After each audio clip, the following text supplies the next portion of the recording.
Air terjun Kuta Malaka.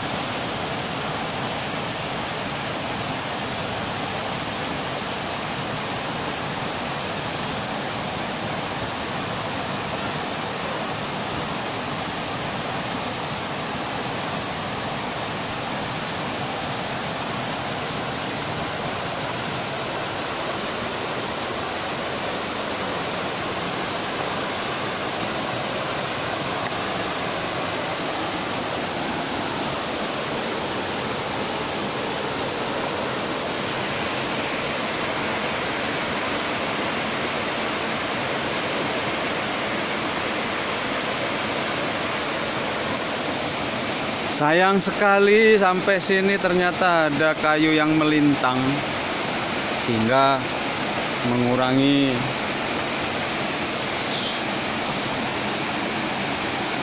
pemandangan.